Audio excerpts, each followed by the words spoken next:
Tony चिड़िया अपने घर से जल्दी में कहीं जा रहे थे। उसे इस तरह जाता देख कालू कौवा ने उसे रोका और उससे कहा, अरे कहाँ जा रही हो इतनी जल्दी में? मैं रोज देखता हूँ तुम जल्दी में ही रहती हो। तुम्हें तो पता ही है कि मेरा एक गार्डन है, मैं वहीं जा रही हूँ क्योंकि वहाँ पर बहुत सारे पेड़ पौधे हैं जिन्हें पानी देना और उनकी देखभाल करना होता है मुझे। क्या तुम गार्डन में लगी रहती हो? कभी कभार जंगल के लोगों के साथ भी बिता लिया करो। तुम्हें तो पता ही नहीं जंगल में क्या हो रहा है। अरे वैसे भी इन सब चीजों के लिए बहुत सारे पंछी हैं।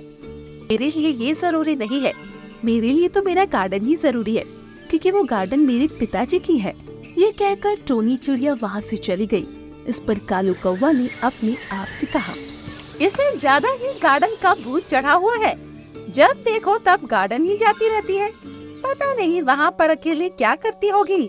वहीं दूसरी तरफ टोनी चिड़िया अपने गार्डन में आई और आकर अपने गार्डन को साफ करने लगी। उसके गार्डन में हर तरह की फूल से लेकर छोटे मोटे फलों के भी पेड़ लगे थे, जिससे वो गार्डन बहुत ही सुंदर लगता था। अक्सर उस गार्डन में बहुत सारे पंछी घूमने आया करते थे।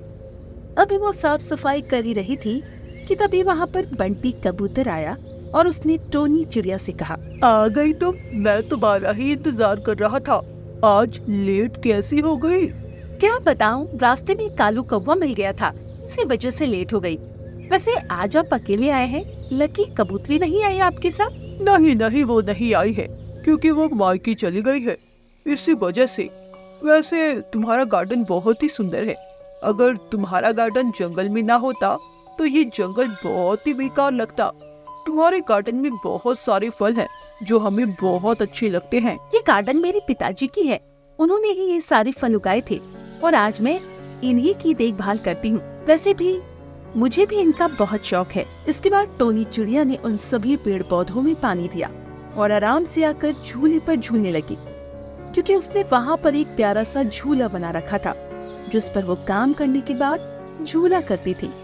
इस पर बंटी कबूतर ने कहा, अरे टोनी चिड़िया, मैं सोच रहा हूँ तुम अपने गार्डन को रोजगार में बदल लो तो कितना अच्छा होगा ना? मैं कुछ समझी नहीं, कैसे रोजगार में? अगर तुम यहाँ पर कुछ झूले और लगवा लो तो यहाँ पर बच्चे और पंछी झूलने आया करेंगे और इससे तुम्हें पैसे भी मिला करेंगे। उपाय तो तुम्हारा अच्छा है और शायद इससे हमारे जंगल के बच्चे कहीं जाएंगे भी नहीं। इसके बाद अगले ही दिन वो बाजार गई और वहाँ से बहुत सारे बड़े बड़े झूले ले आई और उसने अपने गार्डन में बहुत सारे झूले लगाए, जिन्हें देखकर पक्षी के बच्चे वहाँ पर झूलने आने लगे और वो उनसे पैसे लेने लगी। टोनी चिड़िया को पता था बच्चे ज्यादा पैसे नहीं दे पाएंगे, इसीलिए वो उनसे थोड़े ही पैसे लिया करती थी, जिस वजह से जंगल के पंछी बहुत खुश थे। वहीं दूसरी तरफ कालू कौवा ये सब देखकर बहुत ज्यादा जल रहा था, क्योंकि उसे टोनी चिड़िया बिल्कुल भी पसंद नहीं थे। वो नहीं चाहता था कि टोनी चिड़िया को कोई भी प्यार करे, क्योंकि टोनी चिड़िया की वजह से कालू कौवा से कोई बात नहीं करता था। एक बार कालू कौवा एक पेड़ पर बैठा था, तभी वहाँ पर बंटी कबूतर आया और उसने कालू कौवा से कहा, क्या हुआ कालू कौवा, इस तरह अकेले क्यों बैठे हो? क्या करूं? तुम लोगों को तो टोनी चिड़िया से फुर्सत मिले तब तो तुम्हारे साथ बैठूं। ऐसा क्यों कह रहे हो? हम लोगों ने क्या कर दिया? और वैसे भी कौन सा हम लोग टोनी चिड़िया के पीछे पड़े हुए हैं? तुम तो ऐसे कह रहे हो जैसे मुझे कुछ पता ही नहीं। तुम लोग तो उसी के गार्डन में बने रहते हो, कभी मेरे पास बातचीत करते ही नहीं हो। तो तुम भी वहाँ पर आ जाया करो ना। पता है उसके गार्डन में बहुत सारे फूल और फल हैं, जिन्हें देखकर हमें बहुत अच्छा लगता है। और अब तो उसके गार्डन में बहुत सारे झूले भी लगे हैं। हाँ मुझे पता है, इसीलिए तुम उसके पीछे पीछे चलते फिरते हो। ठीक है तो तुम वहीं जाओ, मुझसे क्यों बातें कर रहे हो? लगता है तुम्हारा दिमाग खराब हो गया है, इसीलिए ऐसी बातें कर रहे हो। इसके बाद बंटी कबूतर वहाँ से चला गया। बंटी कबूतर के जाने के बाद कालू कौवा ने अपने आप से कहा, मुझे इस टोनी चिड़िया का कुछ करना ही होगा। पहले मेरे कितने सारे दोस्त थे, और जब से टोनी चिड़िया ने अपने गार्डन को सभी के लिए खोला है, कोई भी मेरा दोस्त ही नहीं रहा। मैं आज रात में इसके गार्डन को ही आग लगाकर तबाह कर दूंगा। इसके बाद कालू कौवा वहाँ से चला गया। धीरे धीरे समय गुजर रहा था, सब कुछ अच्छा चल रहा था। सभी पंछी रोजाना टोनी चिड़िया के गार्डन में जाया करते थे वहाँ पर आराम से झूला झूलते, फल खाते और बातचीत करते, जिससे उनका समय आराम से बीत जाया करता था। एक दिन टोनी चिड़िया अपने गार्डन में आराम से पेड़ पौधों की देखभाल कर रही थी। तभी वहाँ पर लकी कबूतरी आई और उसने टोनी चिड़िया से कहा, सुनो टोनी चिड़िया, तुम्हारे गार्डन को खतरा है। ये तुम क्या कह रही हो? क्या हुआ? इस पर लकी कबूतरी ने उसे सारी बात बताई, जिसे सुनकर टोनी चिड़िया बहुत परेशान हो गई। अगर ऐसा हुआ तो मेरा गार्डन बेकार हो जाएगा, तुम्हें मेरी मदद करनी होगी। ठीक है, मैं भी नहीं चाहती हूँ कि ये गार्डन बेकार हो, क्योंकि हम सभी यही तो रहते हैं। इसके बाद उन लोगों ने पूरे गार्डन में पानी छिड़कना शुरू कर दिया। शाम के समय वो सभी वहाँ से चले गए। इसी का फायदा उठाकर कालू कौवा वहाँ आया और उसने पूरे गार्डन में मिट्टी का तेल छिड़क दिया, आग लगा दी, पर आग लगी ही नहीं। ये देखकर कालू कौवा बड़ा हैरान हुआ। अरे आग क्यों नहीं लगी? अभी तक तो पूरे गार्डन में आग लग जानी चाहिए थी। तभी पीछे से कालू कौवा को टोनी चिड़िया ने पकड़ लिया और उसे कहा, अच्छा, तो तुम मेरे गार्डन को बर्बाद करना चाहते थे? तुम इसमें आग लगाना चाहते थे? नहीं नहीं, तुम्हें कोई धोखा हुआ है। मैं तो बस ऐसे ही आया था। अच्छा, ऐसे ही आए थे? तुम झूठ बोल रहे हो। मुझे लकी कबूतरी ने सब बता दिया था कि तुम मेरे गार्डन में आग लगाना चाहते थे, इसलिए मैंने पहले ही अपने गार्डन को पानी से भिगो दिया था। जिसे सुनकर कालू कौवा बहुत ज्यादा शर्मिंदा हुआ, क्योंकि तब तक वहाँ पर भी और पंछी आ गए थे। और बंटी कबूतर ने कहा, तुम्हें शर्म आनी चाहिए कालू कौवा। टोनी चिड़िया ने ये गार्डन बहुत ही मेहनत से तैयार किया है और यहाँ पर सभी पंछी अपना आराम से समय गुजारते हैं। तुमसे क्या हम लोगों की खुशी नहीं देखी जाती? नहीं नहीं, ऐसी बात नहीं है। तुम लोगों को कोई गलत फहमी हो रही है। कोई गलत फहमी नहीं हो रही है। मैंने अपने कानों से सुना था, जब तुम बंटी कबूतर के जाने के बाद अपने आप से टोनी चिड़िया का जंगल जलाने की बात कर रही थे। मुझे नहीं पता था कालू कौवा कि तुम मुझसे इतना जलते हो। मैं तो सोच रही थी थोड़ी बहुत जलन होगी, पर मुझे नहीं पता था तुम मेरे गार्डन को ही तबाह कर दोगे। तुम्हें पता है, ये मुझे बहुत प्यारा है। अगर इसे कुछ हो जाता तो मैं जिंदा नहीं रह सकती थी। मुझे माफ कर दो टोनी चिड़िया, मुझसे गलती हो गई। मैं आगे से कभी भी तुम्हारे गार्डन को नुकसान नहीं पहुंचाऊंगा। ठीक है, जाओ यहाँ से और कभी भी मेरे गार्डन में दिख मत जाना, वरना मुझसे बुरा कोई नहीं होगा। ये सुनकर कालू कौवा चुपचाप वहाँ से चला गया और अब सभी पंछी बहुत खुश थे। वहीं टोनी चिड़िया भी बहुत खुश थी कि उसका गार्डन सुरक्षित है। दोस्तों, इस कहानी से हमें यही सीख मिलती है, हमें कभी भी किसी से जलन नहीं करनी चाहिए, क्योंकि जलन बहुत ही बुरी आदत होती है जो दूसरों के साथ खुद को भी चोट पहुंचाती है। टोनी चिड़िया अपनी माँ के साथ रहती थी।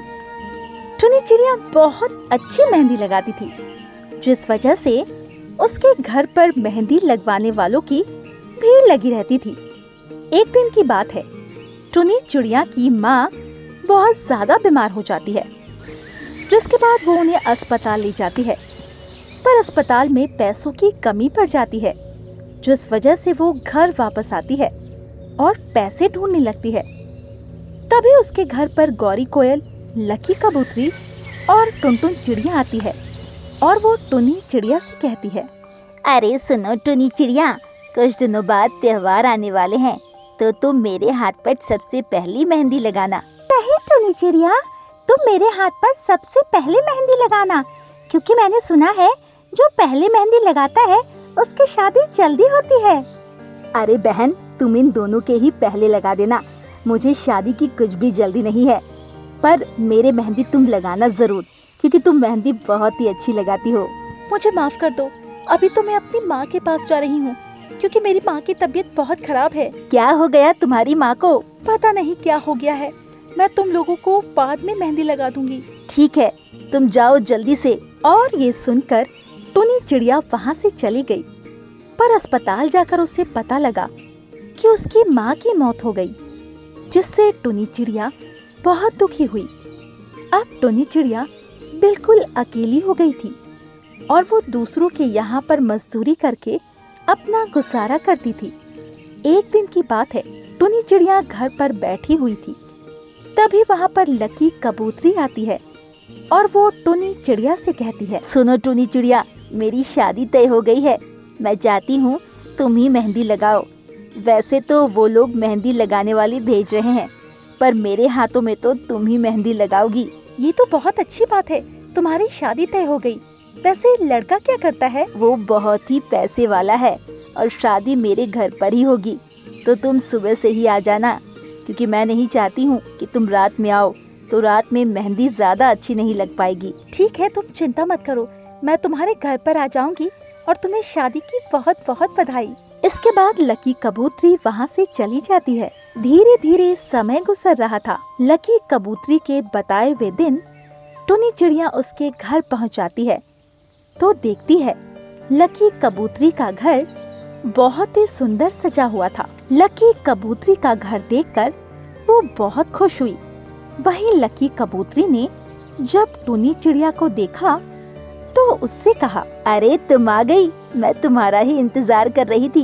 देखो वो मायू मोरनी है, वो शहर से आई है और बहुत ही अच्छी मेहंदी आर्टिस्ट है। वो सभी की मेहंदी लगा रही है, पर तुम तो मेरे ही लगाना। टुनी चिड़िया ने जब देखा तो मायू मोरनी सभी के हाथों में बहुत अच्छी मेहंदी लगा रही थी। ये देखकर उसने लकी कबूतरी से कहा, बहन ये तो बहुत अच्छी मेहंदी लगा रही है, मैं तो इतनी अच्छी मेहंदी नहीं लगा पाऊंगी। मुझे कुछ नहीं पता, मेरी मेहंदी तो तुम ही लगाओगी। ये सुनकर टुनी चिड़िया बहुत खुश होती है और लकी कबूतरी के गले लग जाती है और उससे कहती है, मुझे नहीं पता था तुम मुझसे इतना प्यार करती हो। तुम्हारे जाने के बाद मुझे तुम्हारी बहुत याद आएगी। मुझे भी बहन तुम्हारी बहुत याद आएगी। इसके बाद टुनी चिड़िया ने लकी कबूतरी के हाथों पर मेहंदी लगाई, जिसके बाद लकी कबूतरी मेहंदी को दिखाने के लिए मायू मोरनी के पास गई और उससे कहा, ये मेरी फ्रेंड है, देखो इसने कितनी सुंदर मेहंदी लगाई है। हाँ ये तो बहुत ही सुंदर मेहंदी लगी है। क्या कहीं तुमने कोई कोर्स किया है? नहीं, मैंने कोई कोर्स नहीं किया, मैं तो ऐसे ही लगाती रहती हूँ। ये तो बहुत अच्छी बात है, पर अगर तुमने कोर्स किया होता तो तुम शहर में मेहंदी की दुकान खोल सकती थी और अपना ब्यूटी पार्लर भी खोल सकती हो। वैसे कोर्स करने में कितना खर्चा आएगा? ज्यादा तो खर्चा नहीं आएगा, पर शहर में कोर्स ज्यादा महंगे होते हैं। इसके बाद वो लोग काफी देर तक बातें करते रहते हैं और लकी कबूतरी ने टुनी चिड़िया से कहा, सुनो बहन, तुम भी यही काम करने लगो, वैसे भी तुम्हारे हाथ में कला तो है ही।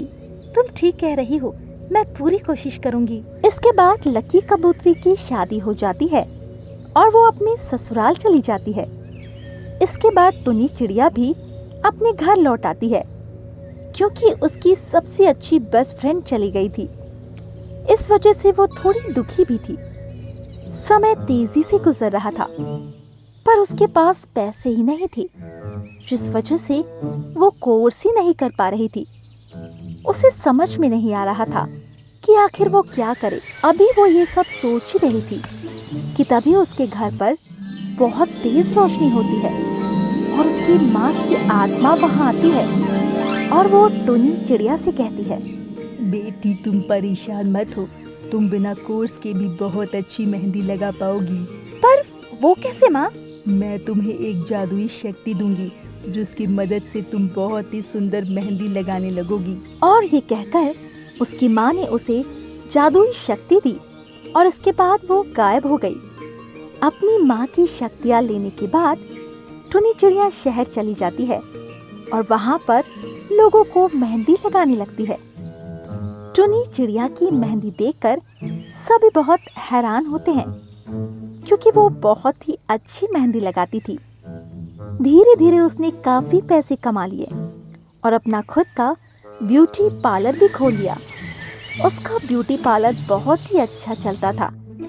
शहर के बड़े बड़े लोग उसके दुकान पर मेहंदी लगवाने आते थे। एक दिन की बात है, वो मेहंदी लगा रही थी, तभी उसके दुकान पर लकी कबूतरी आती है। लकी कबूतरी को देखकर वो बहुत खुश होती है। जब लकी कबूतरी ने टुनी चिड़िया को देखा तो उससे कहा, मुझे तो यकीन ही नहीं हो रहा, इतने दिनों के बाद तुम मुझे मिलोगी और वो भी इस तरह। तुम तो बहुत ही बड़ी मेहंदी आर्टिस्ट बन गई हो। ये सब तुम्हारी वजह से ही हुआ है। अगर तुमने मुझे इसके लिए उकसाया ना होता तो मैं कभी भी मेहंदी आर्टिस्ट ना बन पाती। ये देखो टुनी चिड़िया, ये मेरे पति हैं। और ये कहकर उसने बंटी कबूतर से मिलवाया। बंटी कबूतर से मिलकर टुनी चिड़िया बहुत खुश हुई। लकी कबूतरी ने टुनी चिड़िया से कहा, तुमने अभी तक शादी नहीं की? नहीं, क्योंकि सभी लोग मेरे पैसों पर मरते हैं। मुझे कोई अभी तक अच्छा मिल ही नहीं पाया। अरे बस इतनी सी बात है। मेरे पति के दोस्त है टुना चिड़ा, उनकी भी शादी नहीं हुई है और वो अपने लिए बिल्कुल तुम्हारे जैसे ही जीवन साथी चाहते हैं, तो तुम एक बार उनसे मिलकर तो देखो। इसके बाद लकी कबूतरी वहाँ से चली जाती है। अगले दिन टुना चिड़ा उसकी दुकान पर आता है, क्योंकि लकी कबूतरी ने उससे कहा था।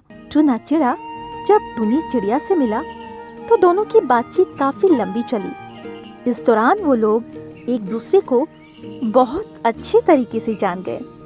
उन लोगों को एक दूसरे का साथ काफी अच्छा लगा। इसके बाद टुनी चिड़िया ने टुना चिड़ा से शादी कर ली और अब वो बहुत ही खुश थी। अब वो आराम से अपनी मेहंदी की दुकान चलाती थी। वहीं उसका पति टुना चिड़ा अपनी अलग दुकान चलाता था और अब वो लोग बहुत खुश थे। दोस्तों, हमें इस कहानी से यही सीख मिलती है कि अगर आपके अंदर कोई हुनर है, हुनर को अंदर से निकालना चाहिए और उस पर मेहनत जरूर करनी चाहिए, क्योंकि इससे आपको आपके मन मुताबिक सफलता मिलती ही है।